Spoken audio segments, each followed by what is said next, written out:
10 pieces of advice from Quran. কোরআন থেকে 10টি উপদেশ। মৃত ব্যক্তির সম্পদ তার পরিবারের সদস্যদের মধ্যে বন্টন করা উচিত। Wealth of the dead should be distributed among his family members. বাক্যটাকে দেখো, এখানে সাবজেক্ট হচ্ছে মৃত ব্যক্তির সম্পদ, এই সম্পর্কে বলা হচ্ছে, ভার্ব হচ্ছে বন্টন করা উচিত। তো মৃত ব্যক্তির সম্পদ এর ইংলিশ হচ্ছে ওয়েলথ অফ দ্য ডেড। বন্টন করা উচিত এর ইংরেজি হচ্ছে শুড বি ডিস্ট্রিবিউটেড। কাদের মধ্যে? তার পরিবারের সদস্যদের মধ্যে। তাহলে তার পরিবারের সদস্য হচ্ছে হিজ ফ্যামিলি মেম্বার্স, আর মধ্যে থাকার কারণে এটা বসছে অ্যামং হিজ ফ্যামিলি মেম্বার্স। এতিমদের সম্পদ আত্মসাৎ করো না, এটা নিষেধমূলক বাক্য। Don't devour the property of orphans. আত্মসাৎ করো না এর ইংলিশ হচ্ছে ডোন্ট ডিভর।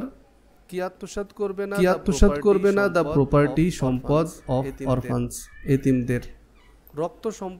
রক্ত সম্পর্কের মধ্যে বিবাহ করো না। ডোন্ট ম্যারি, বিবাহ করো না। দোষ তাদেরকে ইন ইওর ব্লাড রিলেশন, যারা তোমার রক্তের সম্পর্কের মধ্যে। তাহলে রক্তের সম্পর্কের মধ্যে বিবাহ করো না। Don't marry those in your blood relation. অন্যের সম্পদ অন্যায়ভাবে গ্রাস করো না। ডোন্ট কনজিউম, কি গ্রাস করবে না?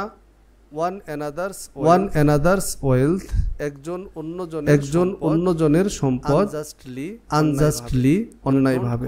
তাহলে don't consume one another's wealth unjustly. পরিবার পুরুষ দ্বারা পরিচালিত হওয়া উচিত। এখানে কার সম্পর্কে বলা হচ্ছে? পরিবার সম্পর্কে, ফ্যামিলি। পরিচালিত হওয়া উচিতের ইংলিশ হচ্ছে শুড বি লেড। কার দ্বারা? পুরুষদের দ্বারা, বাই মেন। অন্যদের প্রতি সদয় হও। হওয়ার ইংলিশ হচ্ছে বি। সদয় হও, বি গুড অন্যদের প্রতি, টু আদার্স।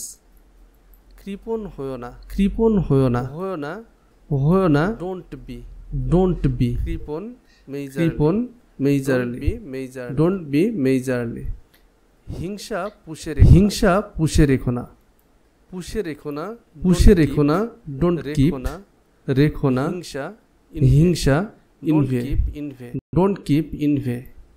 মানুষের মধ্যে ন্যায়ের সাথে বিচার করো।